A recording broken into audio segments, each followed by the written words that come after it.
Terminal Pelabuhan Maumere rusak parah pasca gempa. Kirap bendera merah putih 481 meter di Yogyakarta. Prabowo mengatakan APBN harus jadi alat perjuangan dan pelindung rakyat. Doa Menak di sidang tahunan MPR, Indonesia dijauhi dari fitnah. Kebakaran hebat menghanguskan puluhan rumah di Inggris.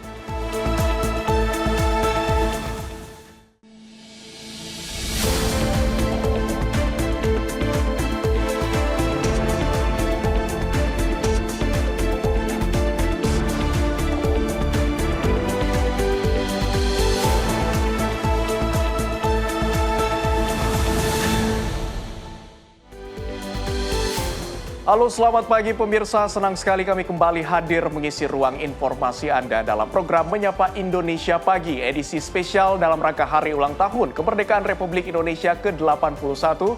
Kali ini bersama saya Abdi Azwar Sahi.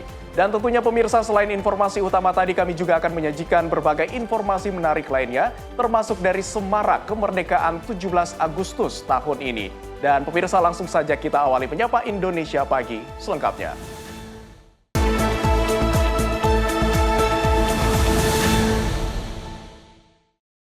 Pemirsa, kita awali informasi dari jumlah korban meninggal dunia akibat gempa bumi magnitudo 7,7 di Nusa Tenggara Timur terus bertambah. Data sementara BNPB menyebut 47 orang meninggal dunia dan ratusan rumah mengalami kerusakan. Berdasarkan data sementara BNPB hingga Sabtu 15 Agustus pukul 18:48 waktu Indonesia Barat, total 47 orang dilaporkan meninggal dunia akibat gempa magnitudo 7,7 yang mengguncang Nusa Tenggara Timur. Korban terbanyak terdata di Kabupaten Manggarai dengan 24 orang meninggal dunia. Disusul Manggarai Timur 17 orang, Sika 3 orang, Manggarai Barat 1 orang, Ngada 1 orang, dan Ende 1 orang.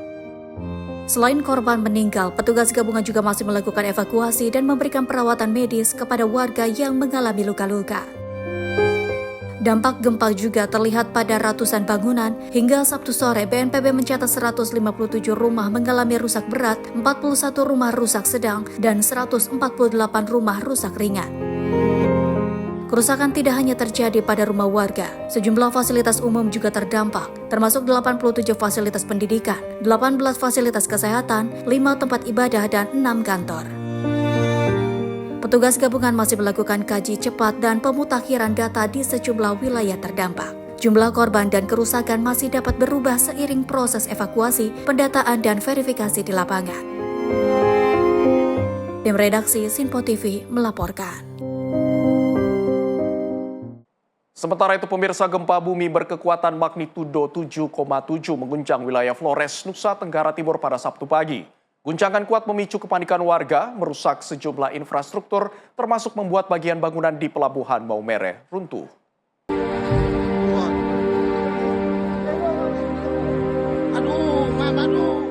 Rekaman dari Pelabuhan Maumere memperlihatkan detik-detik sebagian bangunan terminal runtuh saat gempa mengguncang. Sejumlah warga terlihat berusaha menyelamatkan diri, sementara jembatan akses menuju kapal ikut ambruk. Beberapa orang dilaporkan terjatuh ke laut ketika jembatan tersebut runtuh akibat kuatnya guncangan gempa.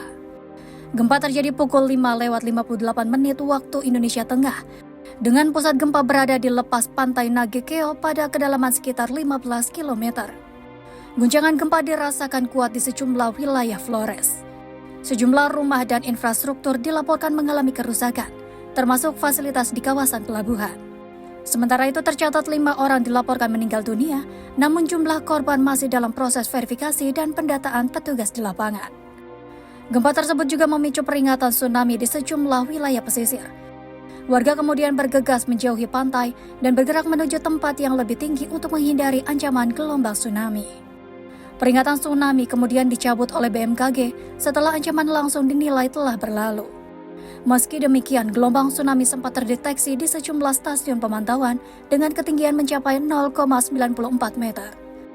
Petugas gabungan masih melakukan evakuasi, pendataan korban, dan memeriksa kerusakan di sejumlah wilayah terdampak. Tim redaksi Sinpo TV melaporkan.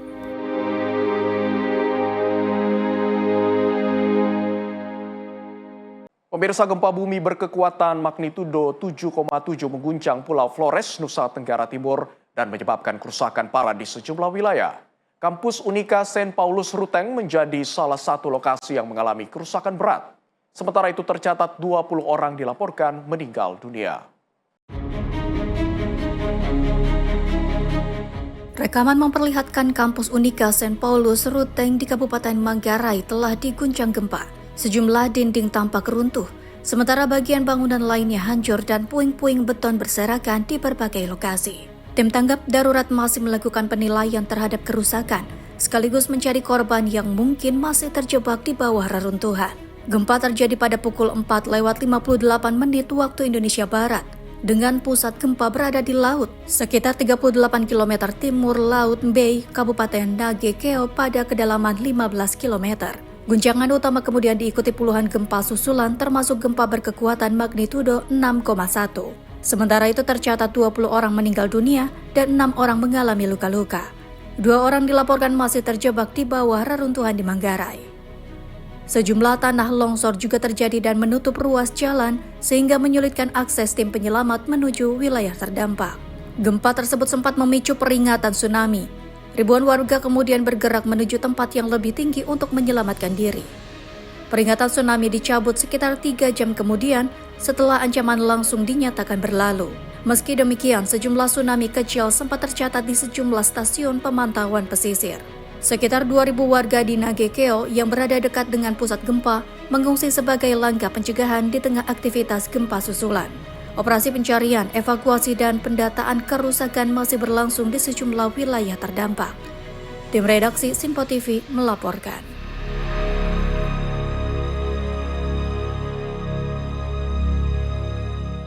Gempa bumi berkekuatan magnitudo 7,7 mengguncang Nusa Tenggara Timur. Guncangan kuat tersebut merusak sejumlah bangunan termasuk gereja paroki Borong di Manggarai Timur. Dalam rekaman amatir terlihat kerusakan di bagian dalam gereja paroki Borong Manggarai Timur setelah gempa kuat mengguncang Pulau Flores dan wilayah sekitarnya. Kerusakan juga dilaporkan terjadi pada rumah warga, bangunan fasilitas umum hingga sejumlah infrastruktur pelabuhan di wilayah terdampak. Kuatnya guncangan membuat ribuan warga meninggalkan rumah dan mengungsi ke tempat yang lebih aman. Pasca gempa, BMKG sempat mengeluarkan peringatan tsunami dan meminta masyarakat di wilayah pesisir untuk segera menjauhi pantai dan menuju tempat yang lebih tinggi. Peringatan tsunami kemudian dicabut sekitar 3 jam setelah gempa, setelah ancaman langsung dinyatakan berakhir. Meski demikian, gelombang tsunami kecil tercatat di sejumlah lokasi. Gelombang tertinggi mencapai 0,94 meter di Maurole, Kabupaten Ende. Hingga kini petugas gabungan masih melakukan pemantauan dan pendataan terhadap dampak gempa, termasuk kerusakan bangunan dan kondisi warga di sejumlah wilayah terdampak. Tim redaksi Simpo TV melaporkan. Sementara itu pemirsa, sebagai bentuk kepedulian terhadap masyarakat terdampak gempa di Flores, Polri mengerahkan pasukan SAR Brimob, tim kesehatan dan dukungan logistik ke Nusa Tenggara Timur. Langkah tersebut dilakukan untuk memperkuat penanganan darurat dan memastikan kebutuhan masyarakat dapat terpenuhi.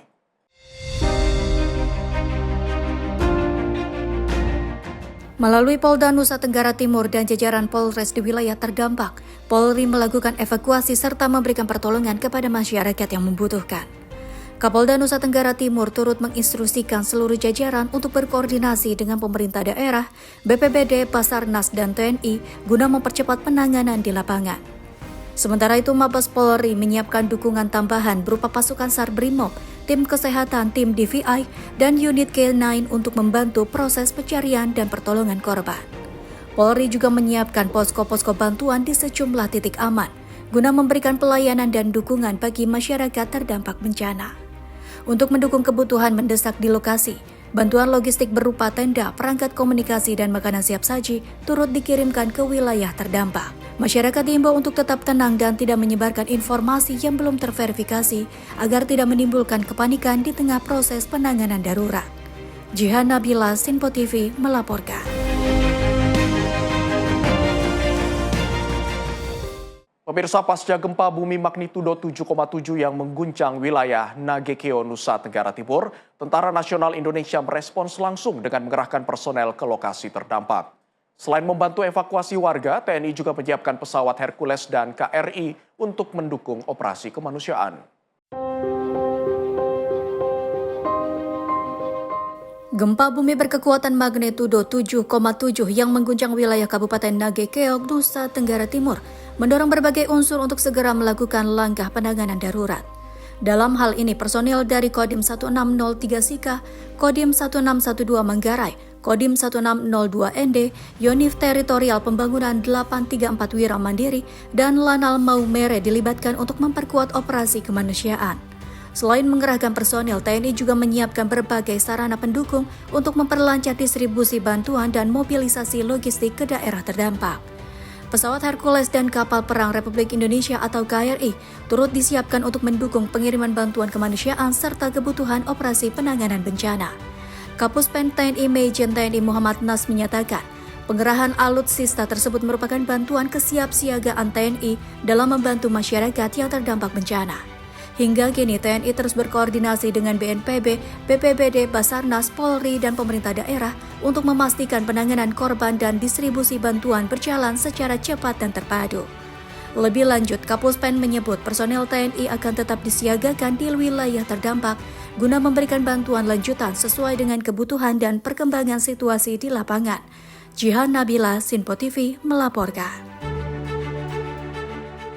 Sementara itu, pemirsa, merespons dampak gempa magnitudo 7,7 di Nusa Tenggara Timur, Badan Nasional Penanggulangan Bencana atau BNPB mulai mengerahkan bantuan pangan dan non-pangan ke wilayah terdampak. BNPB mengerahkan bantuan logistik melalui gudang logistik yang berada di Kabupaten Flores Timur, Nusa Tenggara Timur. Selain itu, bantuan juga dikirim dari Jakarta melalui Baseops TNI Angkatan Udara di Pangkalan Udara Halim Perdana Kusuma. Total bantuan yang disiapkan mencapai 50.000 paket dengan total berat sekitar 275 ton. Dari jumlah tersebut, sebanyak 10.500 paket telah tiba di Baseops Halim Perdana Kusuma. Bantuan tersebut merupakan bantuan yang dikirim oleh Presiden Republik Indonesia Prabowo Subianto. Sementara itu, guncangan gempa juga dirasakan warga di Kabupaten dan Kota Bima, Nusa Tenggara Barat, serta Kabupaten Kepulauan Selayar, Sulawesi Selatan. Di Kabupaten dan Kota Bima, kondisi masyarakat secara umum dilaporkan kondusif. BPBD Kota Bima masih melakukan pendataan dan verifikasi terhadap situasi di lapangan.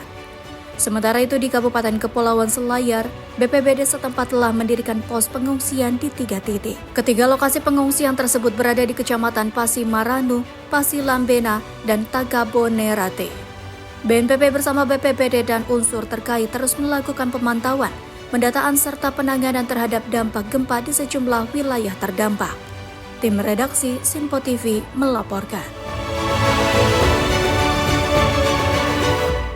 Pemirsa, Kementerian Sosial terus bergerak menangani dampak gempa magnitudo 7,7 yang mengguncang Nusa Tenggara Timur pada Sabtu 15 Agustus 2026. Kemensos mengerahkan tagana dan menyalurkan bantuan logistik senilai 4,52 miliar rupiah untuk memenuhi kebutuhan dasar warga terdampak.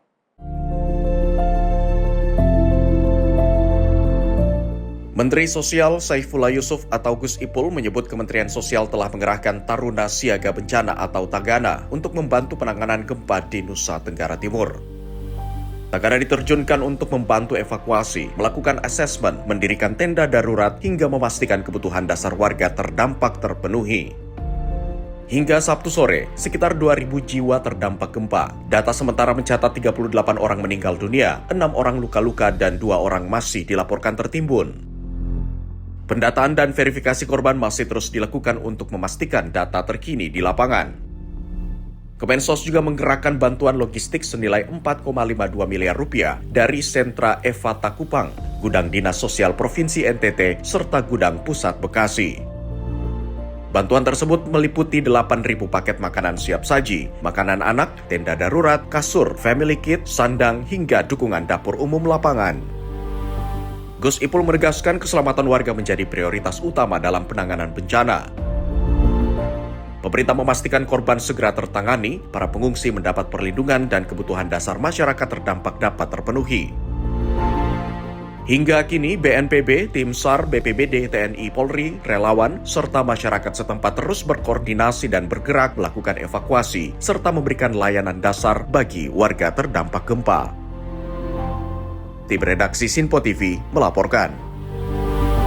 Gempa bumi berkekuatan magnitudo 7,7 mengguncang Nusa Tenggara Timur pada Sabtu 15 Agustus. Guncangan kuat merusak sejumlah bangunan termasuk terminal pelabuhan Laurentius Sai di Maumere, Kabupaten Sika.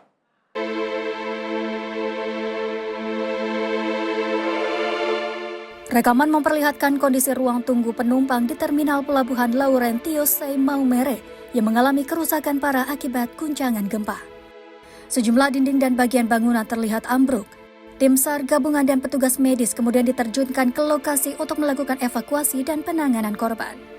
Sejumlah korban dievakuasi dari lokasi kejadian. Sementara tenda darurat didirikan sebagai tempat penanganan sementara bagi warga yang terdampak.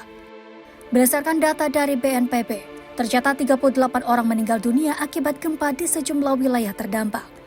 Sebagian besar korban dilaporkan berasal dari Kabupaten Sika, Manggarai, dan Manggarai Timur. Sementara itu 13 orang juga dibawa ke rumah sakit untuk mendapatkan perawatan medis. Pelaksana tugas Sekretaris Daerah Kabupaten Sika, Margareta Movaldes Damaga Bapa mengatakan, petugas medis masih memeriksa kondisi para korban luka dan memindahkan pasien ke rumah sakit. Ia menghimbau masyarakat untuk tetap tenang, mengikuti informasi resmi pemerintah, serta menjauhi bangunan yang berisiko runtuh dan kawasan pesisir. Ini kita sementara untuk pasien IGD, ini ada beberapa tenda yang kita bangun dan sekarang kalau kita lihat sudah mulai dievakuasi ke tenda-tenda. Sementara masih bersama pihak rumah sakit, dinas kesehatan, kita masih mengidentifikasi masih ada lagi 3 pasien yang memang perlu untuk kita amankan dulu di tenda-tenda, sementara berproses. Saat ini jangan panik, tetap tenang, mengikuti juga informasi yang disampaikan oleh pemerintah. Jangan terlalu lama juga beraktivitas di dalam bangunan gedung, menghindari daerah pesisir, dan juga harapan kita kegiatan-kegiatan lanjutan nanti akan diinformasikan secara resmi oleh pemerintah. Karena ini masih ada beberapa kegiatan menjelang 17 Agustus dan sebagainya, tetap dalam koordinasi pemerintah dan juga Polri. Gempa tersebut berpusat di laut pada kedalaman sekitar 15 km dengan lokasi pusat gempa berada di sekitar 30 km timur Laut Bay, Kabupaten Nagekeo. Tim redaksi Sinpo TV melaporkan.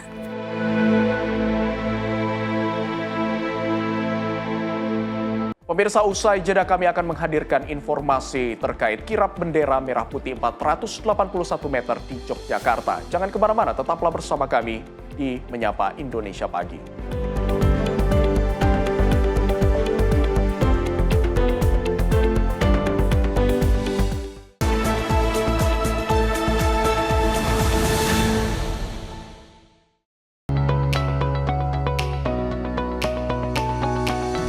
Kami hadir menyapa malam Anda dengan sajian yang menarik dan ulasan yang mendalam sepanjang hari. Akhiri aktivitas Anda dengan berbagai perkembangan peristiwa yang terjadi sepanjang hari.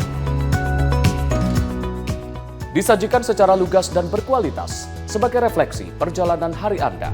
Sepanjang hari, berbagai informasi penting nasional dan mancanegara terus bergerak dan berkembang. Kami merangkum untuk Anda sebagai ikhtisar akhir hari. Dalam Menyapa Indonesia Malam, setiap Senin hingga Jumat, hanya di Sinpo TV.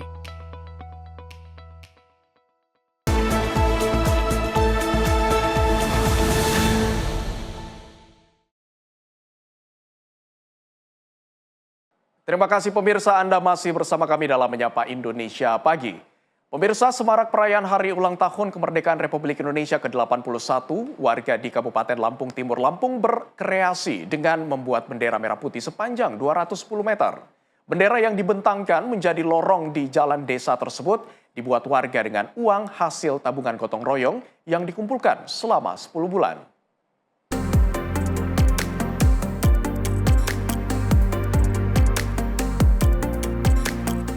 Bendera merah putih sepanjang 210 meter ini terbentang di Jalan Dusun 6 RT 20, Desa Sumbergede, Kecamatan Sekampung, Kabupaten Lampung Timur, Lampung. Bentangan bendera tersebut menyelimuti rangkaian bambu di atas jalan hingga membentuk lorong merah putih yang menjadi ikon kemeriahan kemerdekaan Republik Indonesia di desa. Tak hanya bendera, lorong ini juga dihiasi berbagai ornamen, termasuk lukisan para pahlawan sebagai pengingat jasa para pejuang dalam merebut kemerdekaan. Total 5 bendera dibuat warga secara gotong royong selama 15 hari, dengan masing-masing bendera memiliki panjang 210 meter. Pembuatannya memakan waktu sekitar 15 hari dengan biaya mencapai 67 juta rupiah. Tokoh masyarakat Safari menyebut, pembuatan lorong merah putih di sepanjang jalan desa ini memakan biaya 67 juta rupiah.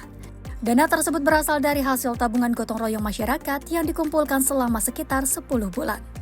Memang semangatan dan antusias warga dalam rangka memeriahkan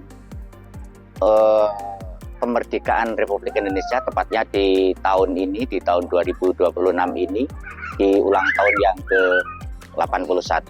Setelah biaya ini murni dari warga masyarakat, khususnya RT 20 yang punya antusias. Dan kurang lebih menelan biaya sekitaran 67 juta. Panjang daripada lorong ini atau bendera yang kita buat ini adalah 210 meter. Tak hanya dinikmati warga setempat, lorong merah putih di Desa Sumber Gede ini juga menarik perhatian warga daerah lain. Salah seorang pengunjung asal Lampung Selatan, Edi, mengaku kagum dengan kreasi warga dalam menyambut kemerdekaan. Kita lihat dari Facebook, karena viralnya di Facebook, di Desa Sumber Gede ini ada lorong yang diadakan setahun sekali. Dan ternyata benar bahwa saya kesini, dan ini sangat bagus sekali. Dan saya dari Lampung Selatan ke sini alhamdulillah puas dengan melihatnya ini dan nggak sia-sia kalau ke sini. Bagi warga, lorong merah putih ini bukan sekedar hiasan untuk memeriahkan bulan Agustus, namun juga menjadi wujud gotong royong, kebanggaan dan rasa syukur atas kemerdekaan Republik Indonesia yang kini memasuki usia ke-81. Tim Liputan, Sinpo TV melaporkan.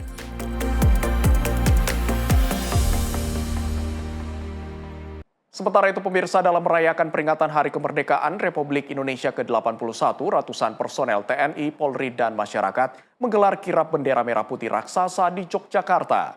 Kegiatan ini menjadi wujud semangat nasionalisme sekaligus penghormatan terhadap jasa para pahlawan bangsa.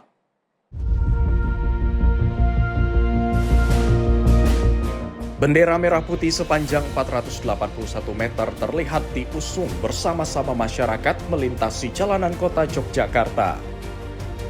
Personel TNI, Polri, dan warga memegang tepian bendera raksasa tersebut sambil berjalan dalam arus kirap yang menyita perhatian masyarakat. Suasana semakin meriah dengan iringan drum tradisional, marching band, serta kehadiran lambang negara Garuda Pancasila yang dibawa dalam prosesi. Panjang rute kirap, warga tampak antusias menyaksikan berbagai pertunjukan dan atraksi yang mengangkat semangat kebangsaan.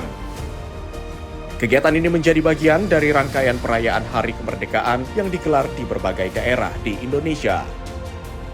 Peserta menyebut kirap bendera raksasa ini menjadi sarana untuk memeriahkan kota Yogyakarta sekaligus meneguhkan semangat persatuan dalam Negara Kesatuan Republik Indonesia. Berpartisipasi ini kan yang mengadakan khusus warga Jogja, toh Pak. Yang keduanya kita NKRI. Peserta lain menilai kegiatan tersebut menjadi bentuk penghormatan kepada para pahlawan yang telah berjuang merebut dan mempertahankan kemerdekaan Indonesia. Acara ini sebagai tanda untuk memperingati Hari Kemerdekaan Indonesia yang ke-81, bentuk sebagai partisipasi masyarakat dalam mengenang jasa-jasa para pahlawan kita terdahulu. Yogyakarta sendiri memiliki tempat khusus dalam sejarah perjuangan bangsa. Pada tahun 1946, kota ini menjadi ibu kota Republik Indonesia dan pusat perlawanan terhadap upaya Belanda untuk kembali menjajah Indonesia. Indonesia memperingati Hari Kemerdekaan setiap 17 Agustus untuk mengenang proklamasi kemerdekaan yang dibacakan oleh Soekarno dan Muhammad Hatta pada tahun 1945. Tim redaksi Sinpo TV melaporkan. Pemirsa, memeriahkan semarak hari ulang tahun ke-81 kemerdekaan Republik Indonesia, warga Kelurahan Poris Pelawat Utara, Kecamatan Cipondo, Kota Tangerang, bersama-sama membentangkan bendera merah putih sepanjang 400 meter. Bendera tersebut dijahit langsung oleh istri RW setempat tidak lebih dari 2 jam.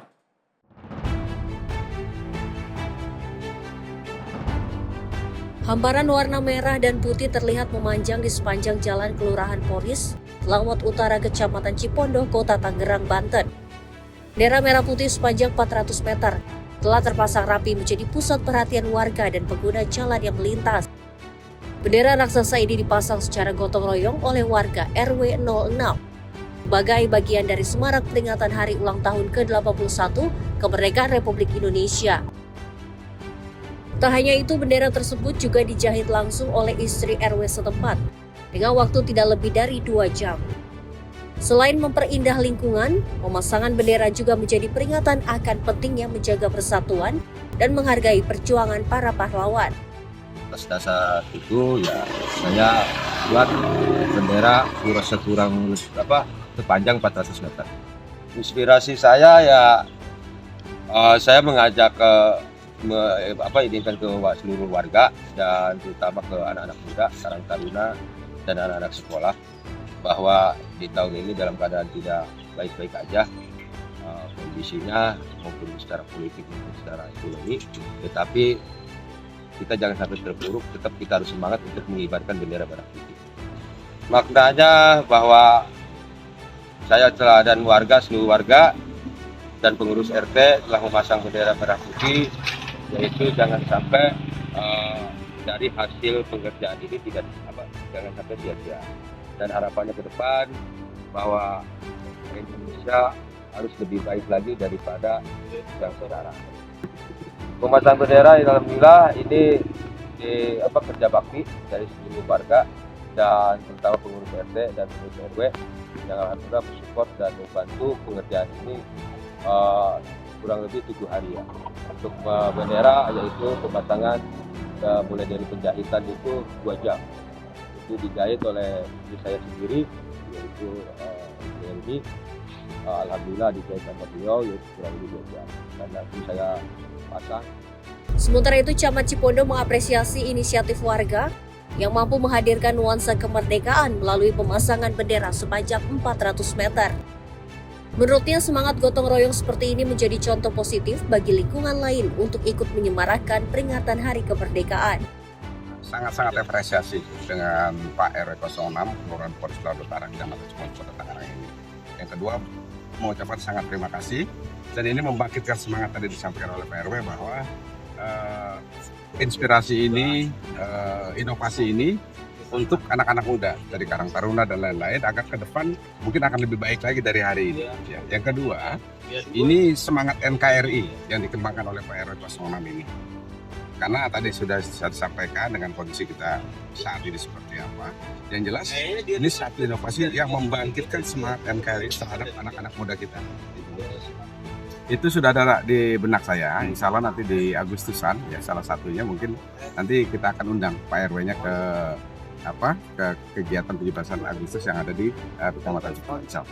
Jadi tadi saya sampaikan di awal bahwa cikal bakal dari RW 06 ini yang sudah mempunyai inovasi ini harus menumbuh kembangkan inspirasi dari masyarakat yang lain, khususnya mungkin para RW yang ada di kelurahan lain atau di kelurahan itu sendiri, bisa Kecamatan Cipondo bahkan bisa lebih luas lagi Kota Tangerang bahkan Indonesia. Inspirasinya ada dari RW 06 Kelurahan Poris Lawat Utara Kecamatan Cipondo Kota Tangerang. Tadi sudah tersampaikan di awal bahwa semangat NKRI di sini tumbuh dari masyarakat RW 06 di bawah pimpinan Pak RW 06 ini. Intinya mudah-mudahan dari inovasi yang ada di RW 06 ini terinspirasi dan termotivasi bagi yang lain. Kita imbau pada seluruh masyarakat Kecamatan Cipondo khususnya Kota Tangerang sesuai dengan edaran Wali Kota agar pada tanggal 1 Agustus sampai dengan tanggal 31 Agustus agar memasang bendera di depan rumah dan umbul-umbul untuk memeriahkan Hari Ulang Tahun Kemerdekaan Republik Indonesia yang ke-81 di tahun ini.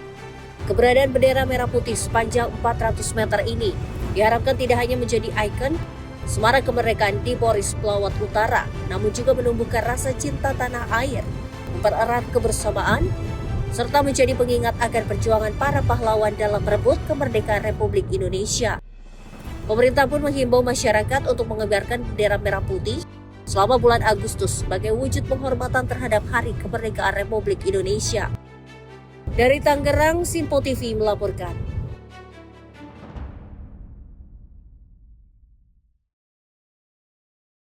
Sementara itu, pemerintah Kabupaten Bogor memasang bendera merah putih berukuran raksasa di dinding VVIP Stadion Pakansari Cibinong pada Rabu pagi. Pengibaran bendera berukuran tinggi 15 meter dengan lebar 30 meter dan memiliki berat mencapai 100 kg ini melibatkan 80 personel Damkar Kabupaten Bogor.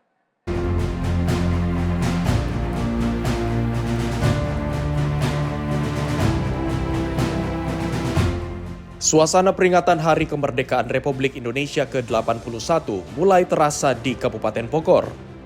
Pemerintah Kabupaten Bogor mengibarkan bendera merah putih raksasa di Stadion Pakansari Cibinong pada Rabu pagi.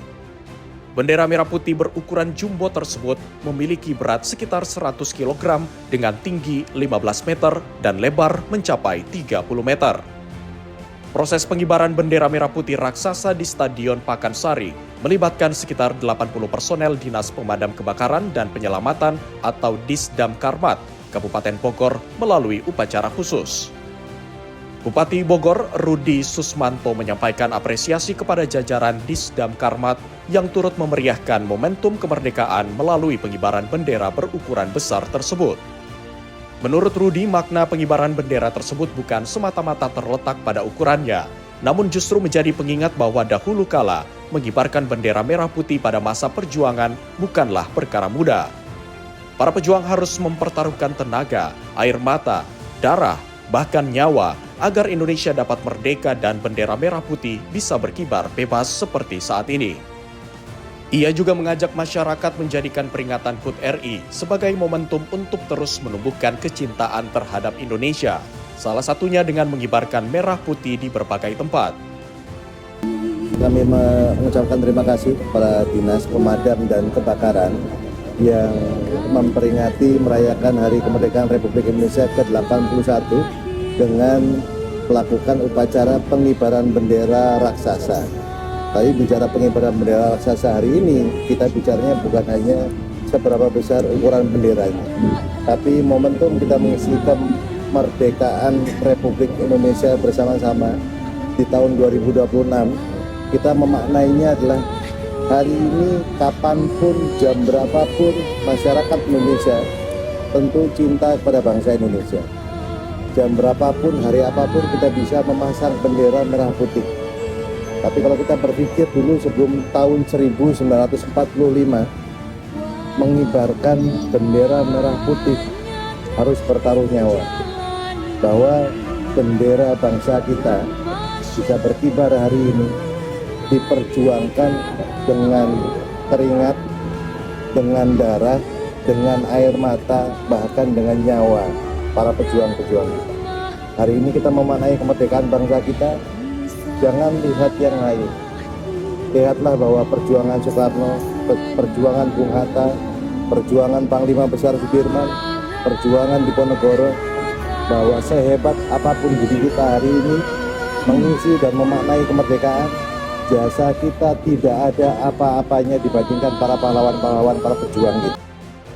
Pengibaran bendera merah putih raksasa di Stadion Pakansari pun diharapkan menjadi simbol semangat kebangsaan bagi masyarakat Kabupaten Bogor untuk terus menghargai jasa para pahlawan dan menjaga persatuan Indonesia.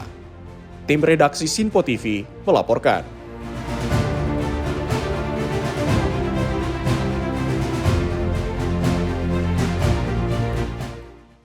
Pemirsa, menyambut hari ulang tahun ke-81 kemerdekaan Republik Indonesia, semangat cinta tanah air berkumandang di wilayah perbatasan Indonesia-Malaysia.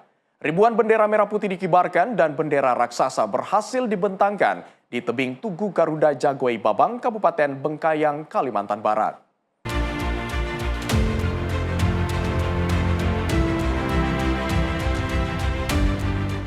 Ratusan peserta dari berbagai elemen masyarakat memadati kawasan Jagoi Babang, Kalimantan Barat untuk mengikuti kirap merah putih dalam rangka menyambut HUT ke-81 kemerdekaan Republik Indonesia. Kegiatan yang diinisiasi BAIS TNI turut melibatkan TNI Polri, pemerintah daerah, instansi perbatasan, organisasi masyarakat, serta para pelajar. Kirap dimulai dari kantor desa Jagoi, melintasi kawasan pos lintas batas negara Jagoi Babang, hingga menuju lapangan helipad Tugu Garuda. Sepanjang perjalanan, suasana semarak terlihat melalui penampilan drum band dan tarian tradisional Dayak. Bendera merah putih raksasa berukuran 8 kali 17 meter berhasil dibentangkan di tebing Tugu Garuda. Pengibaran bendera raksasa tersebut menjadi simbol kokohnya nasionalisme dan komitmen masyarakat perbatasan dalam menjaga kedaulatan negara.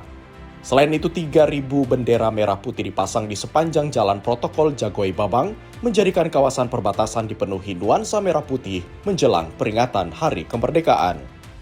Betapa luar biasanya kedaulatan yang ada di beranda terdepan Indonesia. Kami beserta seluruh stakeholder di Jagoi Babang, dalam hal ini Forkopimcam, kemudian PLBN, Bea Cukai, Imigrasi, dan Satgas Pamtas RI Malaysia, Yon Armet 19, mengucapkan terima kasih yang sebesar-besarnya kepada Bais TNI yang menginisiasi kegiatan ini berjalan dengan lancar, dengan harapan tahun depan bisa dilaksanakan kembali, bisa itu lebih meriah atau sama dengan seperti saat ini. Tim redaksi Sinpo TV melaporkan.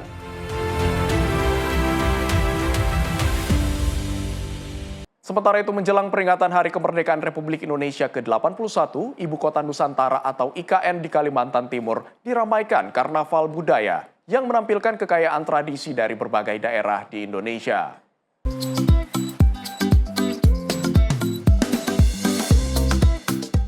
Ratusan peserta memadati kawasan IKN dengan mengenakan beragam busana adat Nusantara.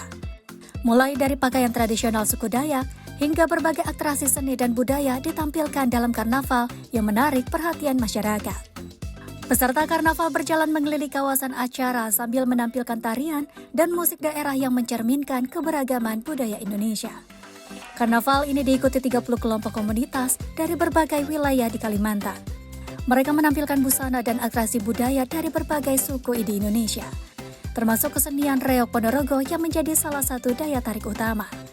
Dan untuk kedepannya kami mohon bisa dibuka untuk umum, bisa diperluas lagi untuk daerah-daerah lainnya, khususnya di kawasan Ibu Kota Nusantara. Peserta berharap karnaval budaya di IKN ke depan dapat melibatkan lebih banyak daerah dan menjadi sarana memperkenalkan budaya lokal kepada masyarakat luas. Pengunjung menilai karnaval tersebut menjadi hiburan sekaligus ajang yang memperkuat keterlibatan masyarakat dalam perayaan Hari Kemerdekaan. Kegiatan ini menjadi bagian dari rangkaian peringatan HUT ke-81 Kemerdekaan Republik Indonesia yang mengusung tema Indonesia Berdaulat, Adil, dan Makmur.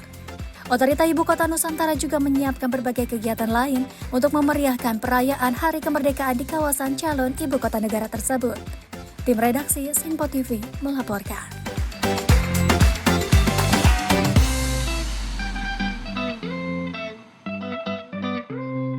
Pemirsa, menyambut hari ulang tahun ke-81 kemerdekaan Republik Indonesia, semangat nasionalisme berkobar di tanah Papua melalui kirap dan pembentangan bendera merah putih raksasa di Gunung Cyclop, Kabupaten Jayapura. Ribuan meter kain merah putih terbentang megah di kawasan Bukit Paralayang Rindam 17 Cendrawasih, Gunung Cyclop, Kabupaten Jayapura, Papua. Kegiatan yang dipimpin langsung Panglima Korps TNI HB Majen TNI Yuda Erlangga ini menjadi bagian dari rangkaian peringatan HUT ke-81 Kemerdekaan Republik Indonesia. Kegiatan diawali dengan kirap merah putih sepanjang 1 km yang diikuti prajurit TNI Polri, pemerintah daerah, pelajar, dan masyarakat. Sekitar 1.200 peserta berjalan bersama dalam satu barisan menunjukkan semangat kebersamaan dan persatuan di tanah Papua. Bendera merah putih berukuran 120 meter x 80 meter dibentangkan di atas ketinggian gunung Cyclop. Pembentangan bendera merah putih berukuran raksasa menjadi wujud nyata semangat persatuan dan nasionalisme yang terus dijaga oleh seluruh anak bangsa dari Sabang hingga Merauke.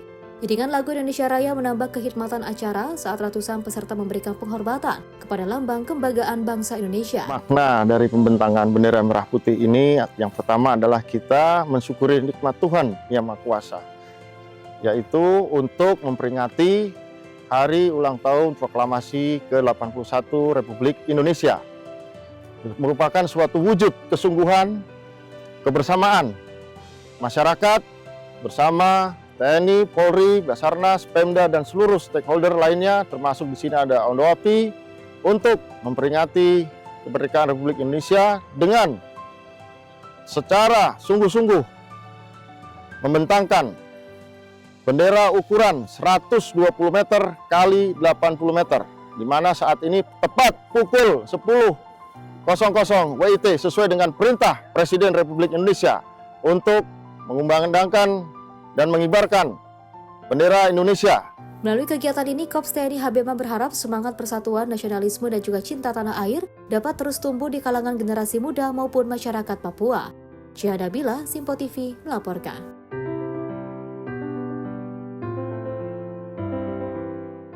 Menjelang peringatan Hari Ulang Tahun Republik Indonesia ke-81, permintaan bambu untuk pemasangan bendera merah putih dan umbul-umbul mulai meningkat. Dalam 2 pekan terakhir, pemirsa, sejumlah pengepul bambu di Kabupaten Lebak, Banten bahkan mengaku kebanjiran pesanan.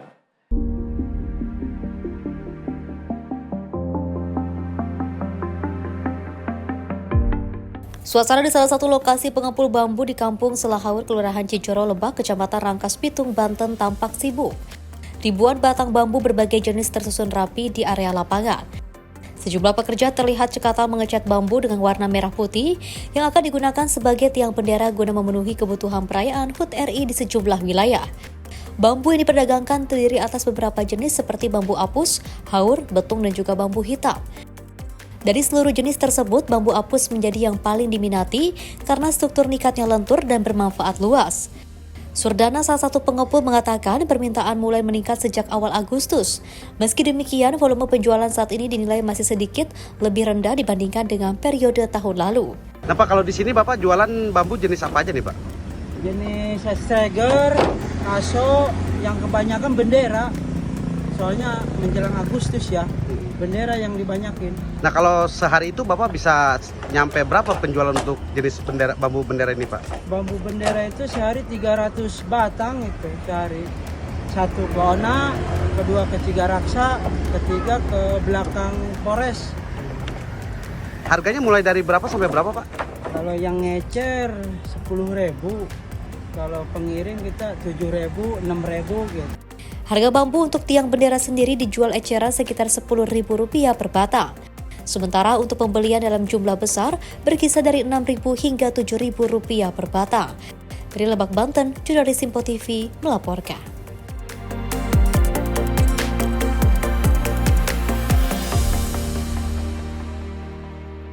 Pemirsa, Presiden Prabowo Subianto mengatakan APBN harus jadi alat perjuangan dan pelindung rakyat. Informasi selengkapnya akan kami hadirkan usai jeda berikut ini. Tetaplah bersama kami dalam Menyapa Indonesia Pagi.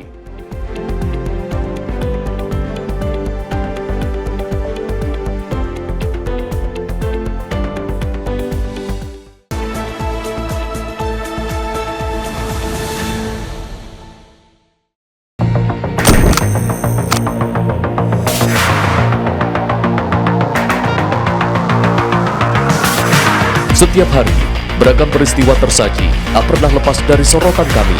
Kami hadirkan isu-isu terpilih yang paling aktual, penting, dan menjadi perhatian publik. Di tengah dinamika kebijakan yang terus bergerak, fakta dan data menjadi kunci dalam melihat realitas secara jernih. Menyajikan informasi mendalam, didukung analisis ahli untuk pemahaman yang lebih utuh. Sorotan utama hanya di Simpo TV.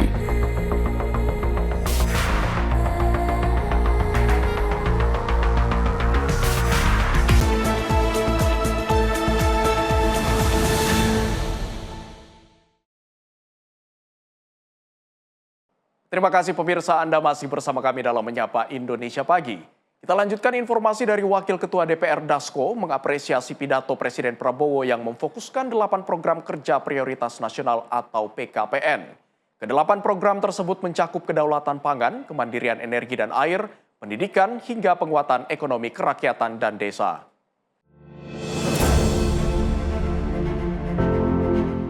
Presiden Prabowo Subianto menetapkan 8 klaster program kerja prioritas nasional dalam rancangan anggaran pendapatan belanja negara 2027 mendatang. 8 program tersebut sebagai bentuk untuk keberpihakan kepada rakyat dan kepentingan bangsa dan negara. Dengan kebijakan ini, Wakil Ketua DPR Dasko mengatakan bahwa pihaknya mengapresiasi langkah pemerintah yang dinilai pro terhadap masyarakat luas. Oleh karena itu, kebijakan pro terhadap rakyat diperlukan dukungan baik dari eksekutif, legislatif maupun masyarakat. Ya, terutama rapat pada sore hari ini kami mengapresiasi Presiden yang pada hari ini sudah mengumumkan ada 8 kebijakan yang kemudian kita sudah dengar semua bahwa kebijakan itu berpihak kepada rakyat dan semata-mata untuk kepentingan bangsa dan negara. Nah, tadi kita lihat bahwa semua anggota DPR mengapresiasi dan Presiden meminta dukungan kepada Dewan Perwakilan Rakyat dan seluruh rakyat Indonesia untuk mendukung 8 program yang tadi sudah disampaikan. Demikian. Dari Jakarta, Farizal Abar Amin, Simpo TV melaporkan. Sementara itu, pimpinan DPR, Dasko, menanggapi usulan Presiden Prabowo mengenai pemberian dui kewarganegaraan atau kewarganegaraan ganda secara terbatas bagi talenta Indonesia yang memiliki keahlian khusus. Dasko mengatakan banyak diaspora tanah air yang berpotensi menyumbangkan tenaga dan pikirannya untuk Republik Indonesia. Presiden Prabowo Subianto menyarankan DPR untuk membuka peluang dui kewarganegaraan atau kewarganegaraan ganda secara terbatas bagi talenta Indonesia yang memiliki keahlian istimewa dan dibutuhkan negara. Pernyataan ini disampaikan Presiden Prabowo dalam pidatonya pada penyampaian nota keuangan di Kompleks Parlemen Senayan, Jakarta. Menanggapi hal tersebut, Wakil Ketua DPR Dasko mengatakan pihaknya selama ini kerap memproses persetujuan kewarganegaraan bagi individu tertentu atas permintaan pemerintah. Salah satu persetujuan kewarganegaraan itu ialah bagi pemain olahraga yang dinilai dibutuhkan di Indonesia. Menurutnya, skema dui kewarganegaraan terbatas berkaitan dengan potensi diaspora Indonesia yang tinggal di luar negeri. Dasko pun menilai pemerintah ingin memberikan ruang bagi diaspora yang telah lama tinggal di luar negeri untuk tetap berkontribusi kepada tanah air tanpa harus kehilangan kewarganegaraan yang mereka miliki. Ya kan, selama ini memang kadang-kadang kita juga ada permintaan dari pemerintah untuk memproses persetujuan kewarganegaraan dari misalnya pemain-pemain di bidang olahraga, sepak bola, basket, dan itu kemudian kita proses. Tetapi tadi kalau dengar dari pemerintah bahwa sebenarnya banyak juga diaspora yang berpotensi kemudian untuk menyumbangkan tenaga pikiran ke Indonesia, tetapi kemudian mungkin karena sudah lama tinggal di luar, tapi kemudian juga pemerintah ingin memfasilitasi kewarganegaraan di sini tanpa melepaskan kewarganegaraan asal. Nah, sehingga tadi sudah disampaikan bahwa akan dilakukan secara terbatas dan sangat selektif. Dari Jakarta, Farizal Abar Amin, Simpo TV melaporkan.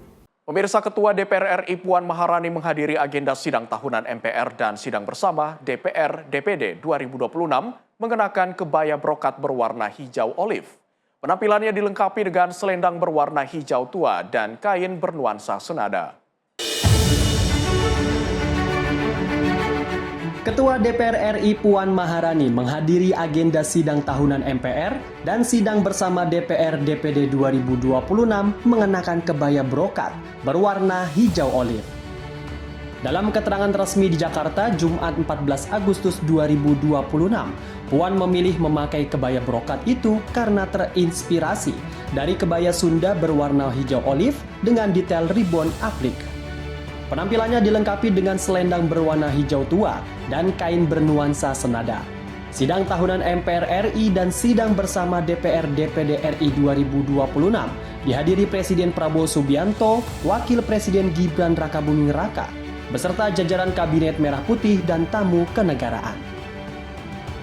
Presiden Prabowo Subianto menyampaikan laporan kinerja lembaga-lembaga negara dan pidato kenegaraan Presiden dalam rangka menyambut hari ulang tahun ke-81 Republik Indonesia pada sidang tahunan MPR RI dan sidang bersama DPR DPD RI 2026.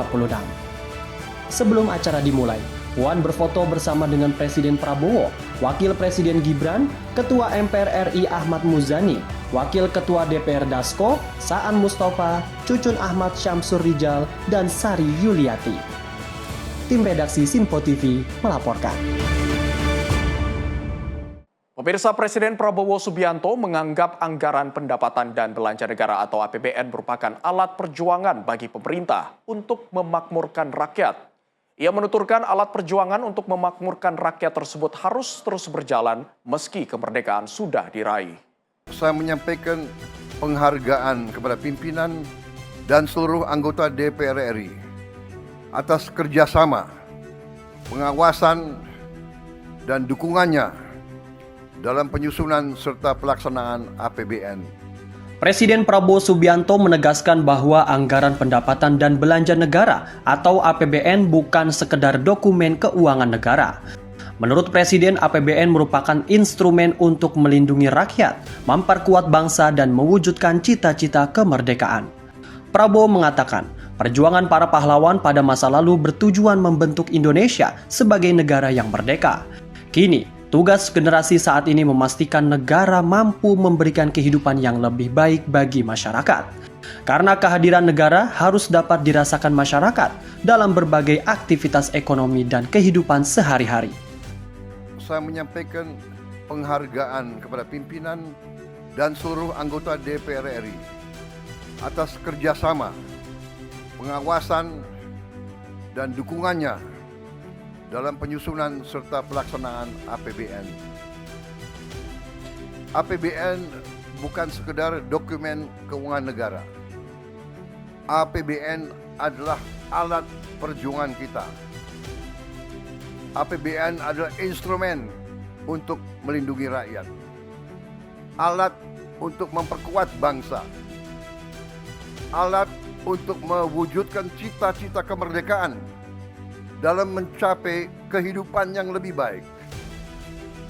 Jika dahulu para pahlawan berjuang agar bangsa Indonesia memiliki negara, hari ini tugas kita bersama adalah memastikan bahwa negara kita berhasil. Negara kita dapat memberi peningkatan kualitas hidup bagi rakyat kita. Negara kita hadir dalam kehidupan setiap rakyat kita. Tim redaksi Sinpo TV melaporkan.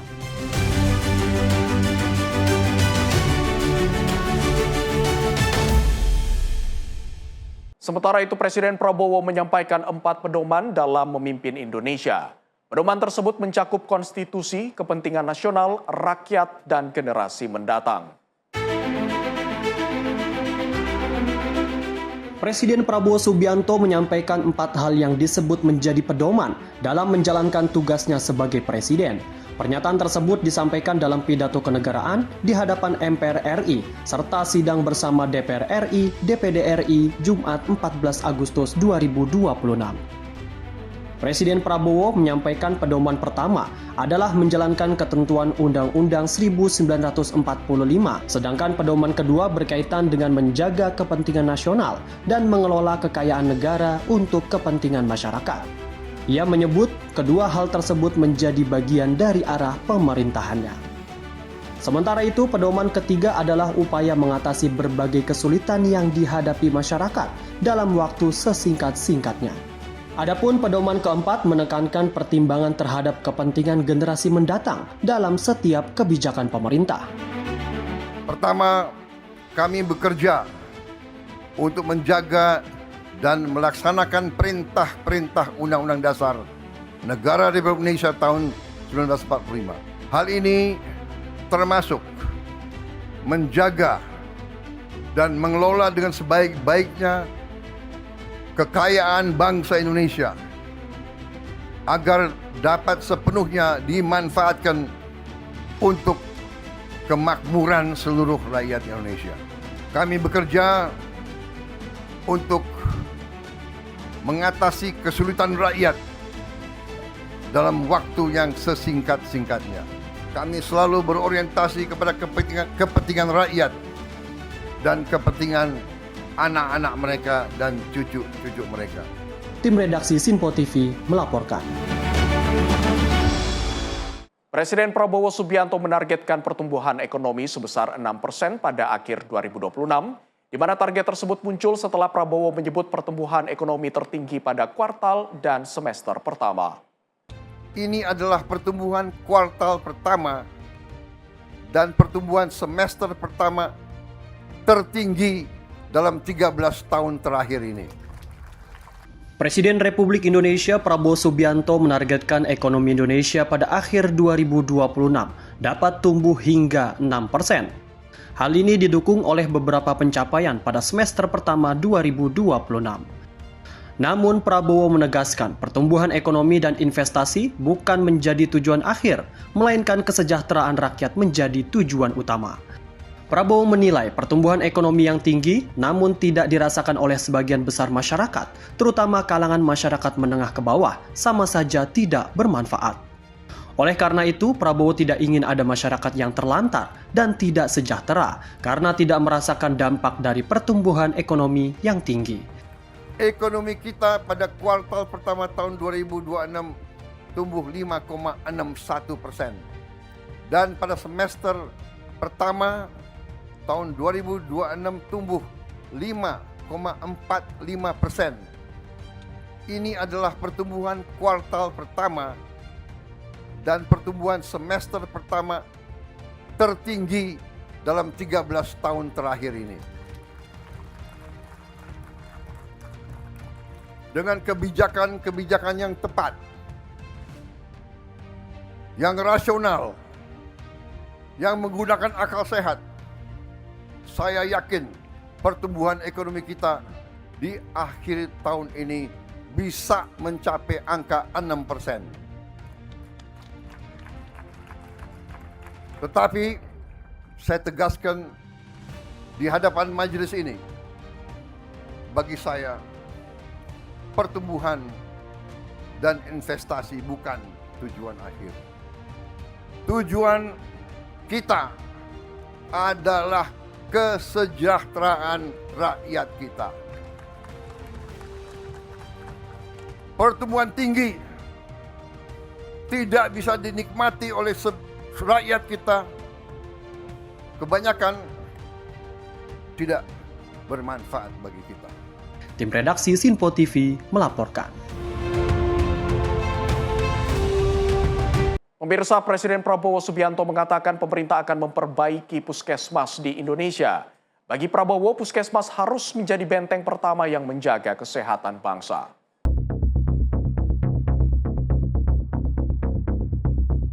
Presiden Republik Indonesia Prabowo Subianto menegaskan akan memperbaiki seluruh puskesmas di Indonesia. Bagi Prabowo, puskesmas harus menjadi benteng pertama yang menjaga kesehatan bangsa. Mulai tahun 2027, kata Prabowo, pemerintahannya akan merenovasi 10.000 puskesmas di 7.285 kecamatan di seluruh Indonesia. Setiap puskesmas akan memperoleh anggaran perbaikan sekitar 4 miliar rupiah. Puskesmas harus menjadi benteng pertama yang menjaga kesehatan bangsa. Puskesmas adalah pintu pertama negara ketika rakyat sakit. Di sanalah ibu memeriksa kandungan, bayi mendapat imunisasi, anak diperiksa pertumbuhannya, penyakit dideteksi sebelum menjadi lebih berat. Mulai tahun 2027, pemerintah akan merenovasi 10.000 puskesmas di 7.280 kecamatan di seluruh Indonesia. Setiap puskesmas akan memperoleh anggaran perbaikan sekitar 4 miliar rupiah.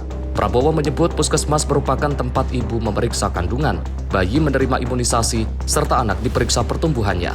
Menurutnya, puskesmas harus menjadi tempat penyakit dideteksi sebelum menjadi lebih berat.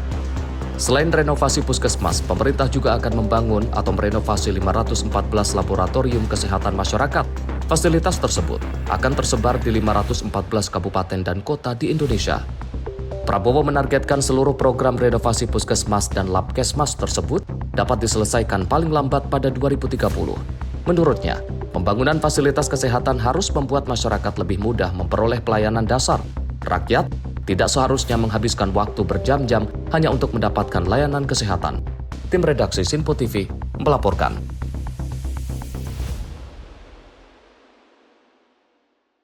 Presiden Prabowo Subianto menargetkan ekosistem mobil listrik Indonesia mampu berproduksi massal pada tahun 2028.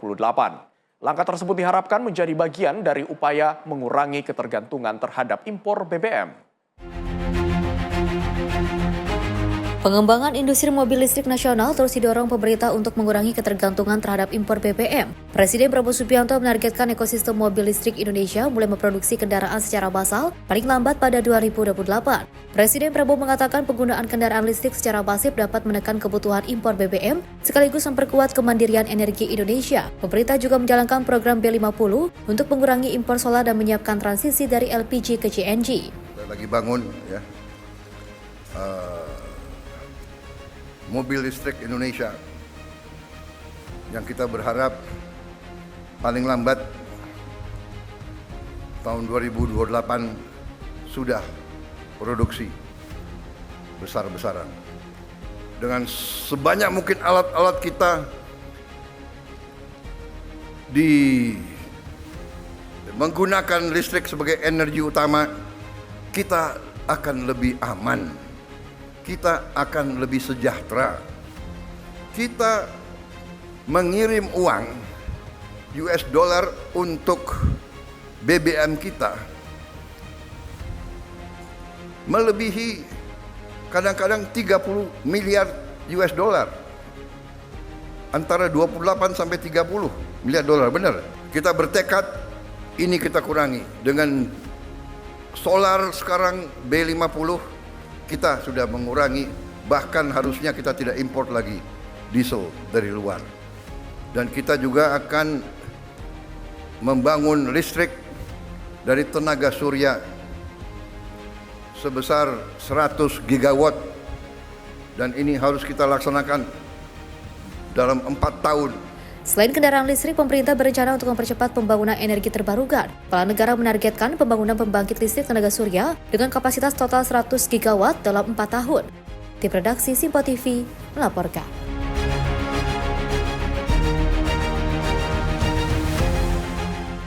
Pemirsa, Presiden Prabowo Subianto menyoroti sejumlah badan usaha milik negara yang dinilai tidak produktif. Prabowo mengatakan pemerintah perlu menghilangkan praktik-praktik yang membuat pengelolaan BUMN tidak berjalan sebagaimana mestinya. Karena banyak perusahaan-perusahaan asing kan juga kerjasama dengan BUMN kita. Jadi kita harus menghilangkan ini, permainan-permainan ini. Presiden Prabowo Subianto menyoroti sejumlah badan usaha milik negara yang dinilai tidak produktif. Ia menyebut ada perusahaan pelat merah yang terus merugi, tetapi justru melaporkan keuntungan. Prabowo menyampaikan hal tersebut saat membahas penataan BUMN. Menurut dia, kondisi tersebut menjadi persoalan karena sejumlah BUMN juga bekerja sama dengan perusahaan asing. Terlalu banyak BUMN yang tidak produktif. Rugi terus, laporannya untung. Ngarang aja itu, untungnya itu. Kita kena masalah. Karena banyak perusahaan-perusahaan asing kan juga kerjasama dengan BUMN kita. Jadi kita harus menghilangkan ini, permainan-permainan ini. Tapi saya dengan bangga hari ini saya melaporkan kepada majelis yang terhormat. Hari ini kita telah menutup 290 BUMN. Ia mengatakan pemerintah perlu menghilangkan praktik-praktik yang membuat pengelolaan BUMN tidak berjalan sebagaimana mestinya. Selain persoalan kinerja, Prabowo menyoroti banyaknya lapisan direksi dan komisaris di tubuh BUMN. Pemerintah pun mulai melakukan perampingan jumlah perusahaan pelat merah. Prabowo mengatakan pemerintah telah menutup 290 BUMN. Jumlah tersebut ditargetkan terus dipangkas sehingga pada akhir tahun hanya tersisa paling banyak 300 BUMN. Prabowo sebelumnya mengungkapkan setelah pembentukan Danantara, pemerintah menemukan terdapat 1.074 BUMN beserta anak, cucu, dan cicit perusahaan. Jumlah itu jauh di atas perkiraan awal pemerintah yang hanya sekitar 300 sampai 400 BUMN. Tim redaksi Simpo TV melaporkan.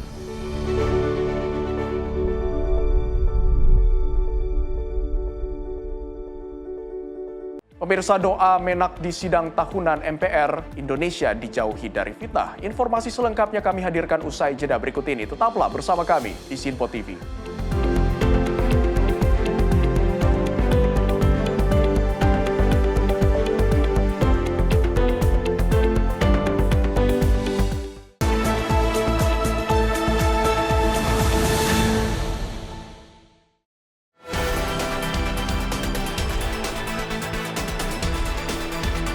Kami hadir sebagai ruang informasi yang merangkum berbagai kejadian yang terjadi sepanjang hari.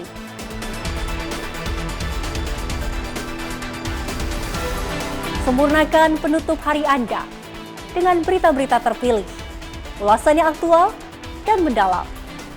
Jangan lewatkan ruang redaksi. Setiap Senin hingga Jumat hanya di Sinpo TV.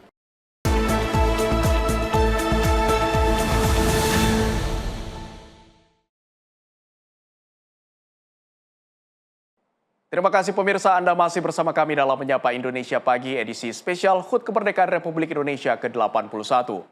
Pemirsa, Presiden Prabowo Subianto menghadirkan 3 siswa penerima manfaat program makan bergizi gratis atau MBG dan sekolah rakyat dalam pidatonya di sidang tahunan MPR RI 2026 dan sidang bersama MPR RI, DPR RI, dan DPD RI pada hari Jumat 14 Agustus 2026. Di hadapan peserta sidang, Prabowo memperkenalkan 3 siswa yang menjadi penerima manfaat program pemerintah tersebut. Ketiganya yaitu Christina Beno dari Papua Selatan, Rizky Pratama dari Medan, dan Citra Nur Ramadhani dari Sulawesi Selatan. Momen ini menjadi salah satu bagian yang menarik perhatian dalam pidato kenegaraan Prabowo. 3 siswa dari daerah berbeda dihadirkan sebagai representasi anak-anak yang mendapatkan manfaat dari program pemerintah. Presiden Prabowo menyebut program MBG dan sekolah rakyat memberikan kesempatan bagi anak-anak untuk kembali mengenyam pendidikan, sekaligus mendorong mereka meraih prestasi. Kehadiran ketiga siswa ini menjadi gambaran bahwa program pemerintah tidak hanya berkaitan dengan pemenuhan kebutuhan dasar, tetapi juga membuka kesempatan kedua bagi anak-anak untuk mendapatkan pendidikan yang layak. Hari ini hadir bersama kita Christina Beno, siswi kelas 6, sekolah dasar dari Merauke, Papua Selatan. Christina, terima kasih. Pertama kali kamu hadir di MPR ini. Suatu saat mungkin kamu duduk di atas ini.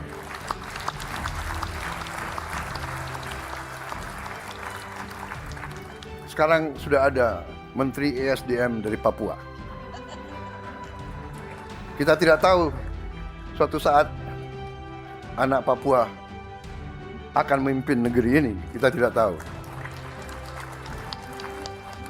Prabowo menegaskan pendidikan dan pemenuhan gizi merupakan bagian penting dalam membangun sumber daya manusia Indonesia. Kehadiran Christina, Rizky, dan Citra di hadapan peserta sidang menjadi simbol harapan bahwa program pemerintah dapat membuka akses pendidikan yang lebih luas bagi anak-anak Indonesia. Tim redaksi Sinpo TV melaporkan. Pemirsa, Ketua DPD RI Sultan Bakhtiar Najamuddin memberikan julukan khusus kepada ke-7 Presiden Republik Indonesia saat menyampaikan pidato dalam sidang bersama MPR, DPR, DPD. Ia menyebut setiap presiden telah menorehkan pencapaian sejarah pada masanya masing-masing.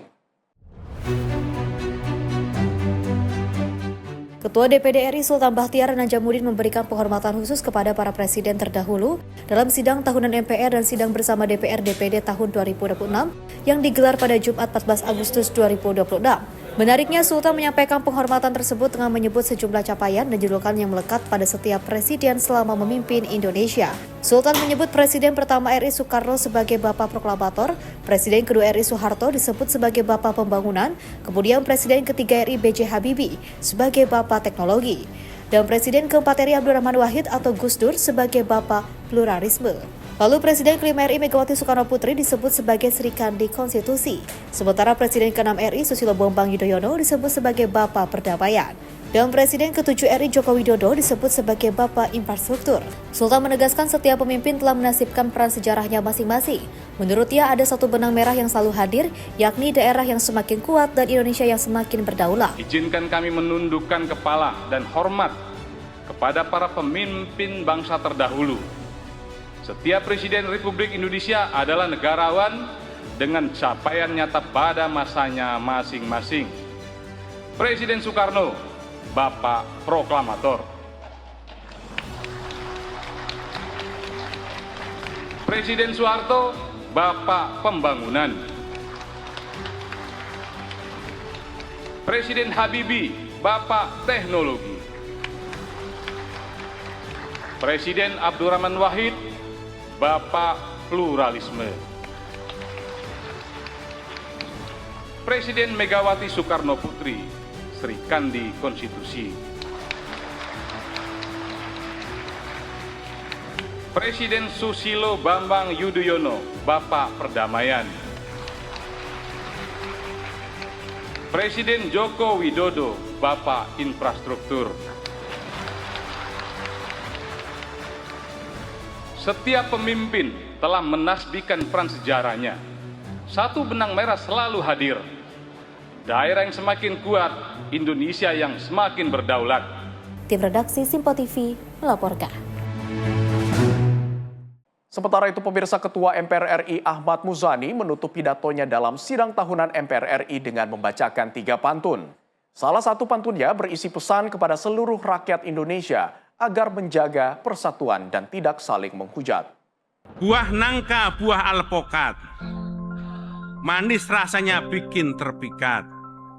Ini pesan untuk seluruh rakyat, mari bersatu jangan saling menghujat.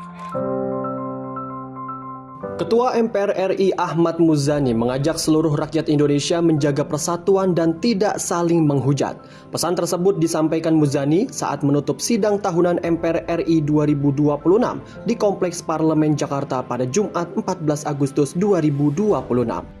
Muzani menyampaikan pesan tersebut melalui pantun ketiga sekaligus menutup pidatonya. Selain ajakan persatuan, Muzani juga menyisipkan optimisme mengenai masa depan Indonesia yang berdaulat. Ia meyakini dengan kerja keras bersama, cita-cita kemakmuran dapat segera terwujud.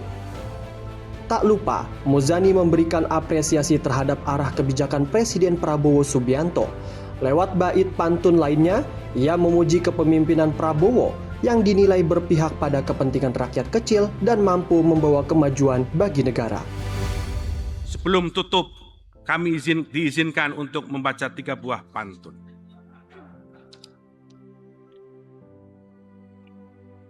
Burung dara, burung merpati, terbang tinggi ke langit timur. Kita optimis wujudkan negeri, Indonesia berdaulat, adil dan makmur.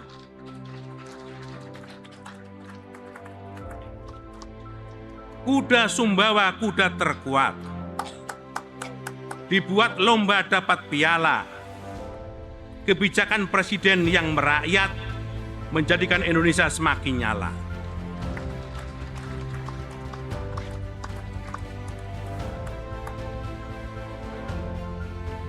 Buah nangka, buah alpokat, manis rasanya bikin terpikat.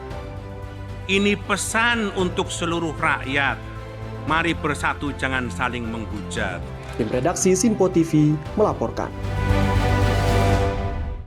Menteri Agama Nasaruddin Umar memimpin prosesi doa dalam sidang tahunan MPR RI di Kompleks Parlemen Senayan, Jakarta. Dalam doanya, Nasaruddin memohon agar Indonesia dijauhkan dari segala fitnah dan berbagai bentuk tipu daya.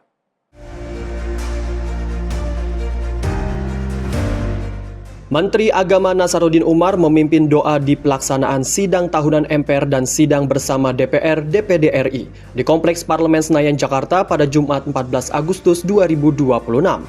Nasaruddin dalam doanya juga berharap agar Indonesia dijauhi dari fitnah, pengkhianatan, tipu daya, dan juga rekayasa negatif. Tak hanya itu, ia berharap agar pemerintah disadarkan untuk mengoreksi diri jika ada kritik yang benar. Begitu pula sebaliknya agar mereka yang mengkritisi tetap diampuni jika keliru. Nasaruddin lewat doanya berharap acara sidang tahunan MPR diberkahi. Ia ingin agar momentum terbaik untuk menyinergikan potensi bangsa yang telah Tuhan berikan. Karena pada pagi hari ini, kami kembali melangsungkan sidang tahunan MPR RI dan sidang bersama DPR RI dan DPD RI dalam rangka memperingati Hari Ulang Tahun Republik Indonesia yang ke-81 tahun 2026. Tiada lain harapan kami kecuali kiranya Engkau memberkahi pertemuan yang amat bersejarah bagi bangsa kami ini. Semoga sidang tahunan kali ini menjadi momentum terbaik untuk menyinergikan segenap potensi bangsa yang telah Engkau anugerahkan kepada kami, yaitu sebuah bangsa yang menjunjung tinggi persatuan, kesatuan dan kebersamaan di dalam mewujudkan cita-cita luhur bangsanya, terutama untuk mempertahankan martabat bangsa kami di tengah tantangan global saat ini. Ya Allah, lindungilah kami dari fitnah dan pengkhianatan. Selamatkan kami dari berbagai tipu daya dan rekayasa negatif hamba-Mu. Sadarkanlah diri kami untuk mengoreksi diri jika fitnah dan kritikan mereka itu benar. Ampuni mereka jika fitnah dan kritikan mereka itu keliru. Satukanlah hati dan pikiran kami untuk bersama-sama mencintai negerinya. Tim redaksi Sinpo TV melaporkan.